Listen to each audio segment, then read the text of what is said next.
Frank Duff was a good example of someone who followed the little way, made famous by St Therese of Lisieux. And what is the little way? The little way is a sure way of going to heaven. To become a saint, that is.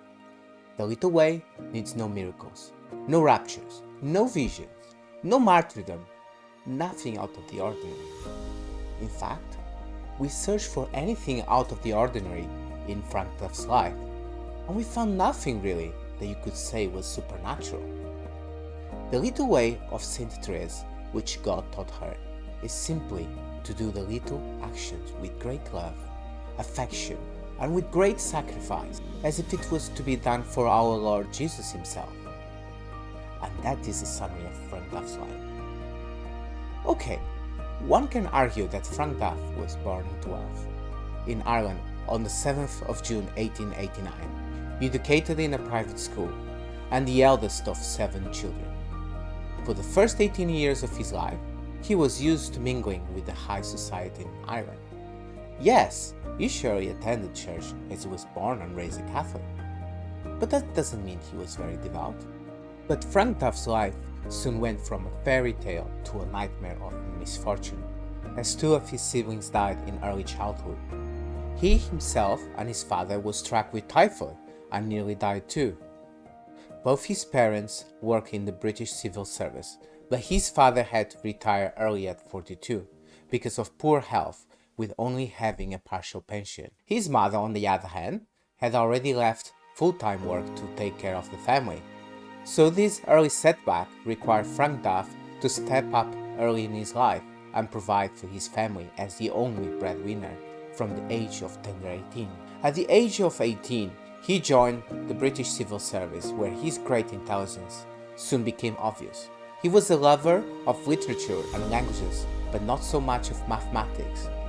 But somehow, he managed to create a new set of calculus, which he was sent to teach the treasurer in London. He was admired and respected in the civil service, because everyone could see that Frank Duff was a man of great intellect, but also with an extreme work ethic and a man of integrity. Frank was born into the high society, privately educated, but somehow, because of his lot in life given by God, he had to exit a life of privilege and switch into something else.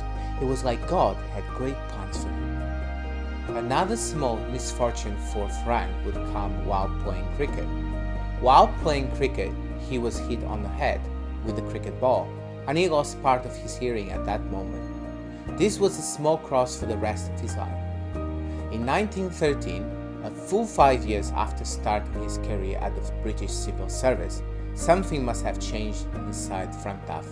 He was always born and bred a Catholic, but he felt that he was being called into something more than just attending church. He wanted to help, so he joined the St Vincent de Paul Society. After joining the St Vincent de Paul Society, Frank Duff started getting exposed to real poverty. And this is when he realized that the local Protestant church was setting up soup kitchens. As a good Catholic, he understood the need for feeding the hungry, and felt that the Catholic Church should do more too to feed the hungry. So he decided with a group of fellow Catholics to set up a Catholic soup kitchen.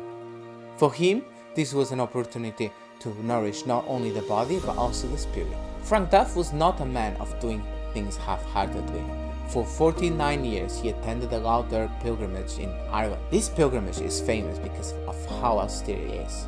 Those who go on this pilgrimage wear no shoes for 3 days, eat very little food, mainly bread, and are either suffering from cold weather or on those rare occasions when it is warmer, are plagued by mosquitoes. Frank Duff said that each year he did the pilgrimage, it would get harder and harder, but he persevered for 49 years, and only old age convinced him to stop. Besides going on the pilgrimage, Frank Duff enjoyed going to Mass daily, sometimes twice a day, and he kept the habit of praying the Divine Office in Latin, something that would take him up to 2 hours of his day.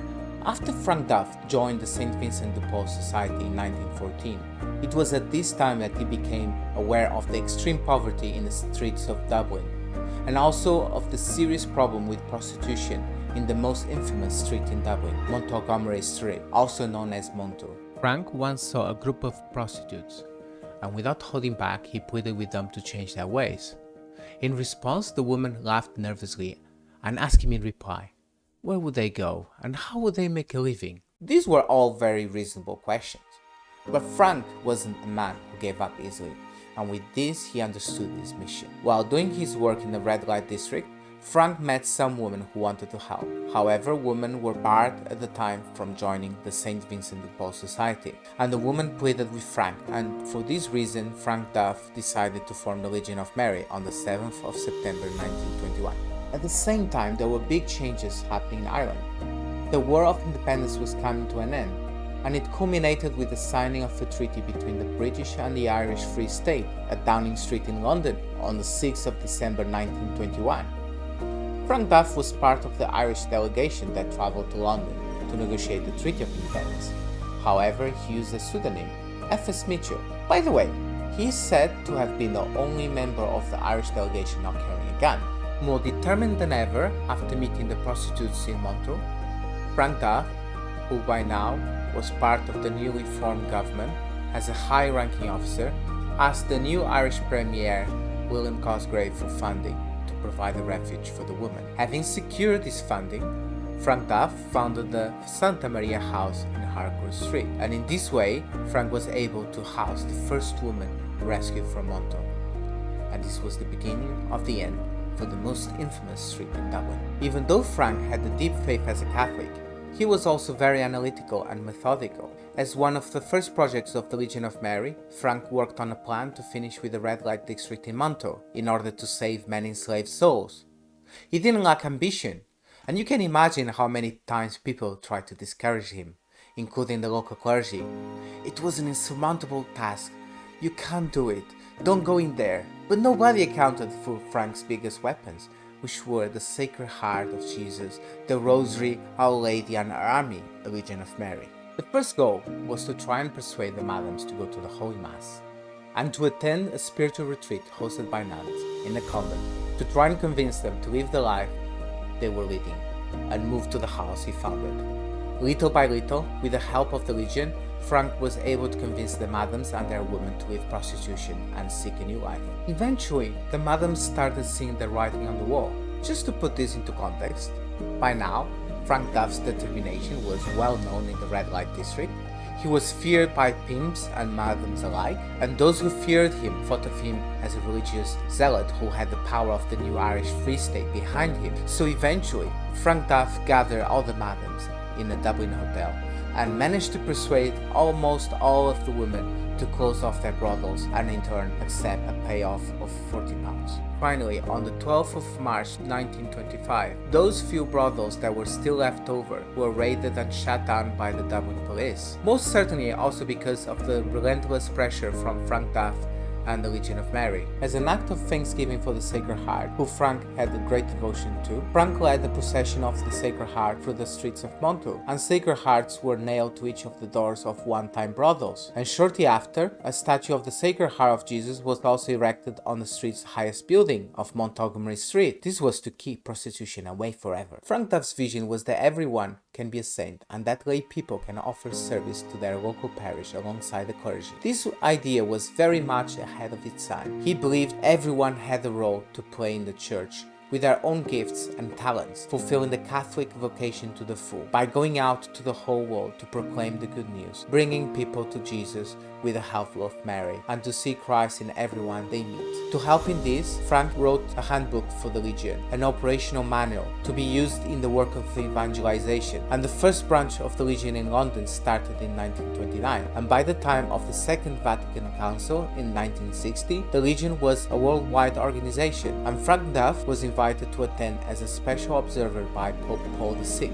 The council's aim was to modernize the faith and make it more accessible, and Frank was greeted by an ovation of the whole assembly of bishops, showing their acknowledgement for what he had done for the lay apostolate. Pope Paul VI said what he liked the most about the Legion was that it was empowering the little people to become apostolates. So now that the Legion of Mary is turning 100 years old, let's remember what really drove the Legion to great success. Love of Jesus and his Sacred Heart, embracing the cross, love for his mother, great sacrifice and unceasing discipline is what make us great soldiers in the Legion of Mary, to prepare the world both for his second coming and for the next 100 years of the Legion of Mary.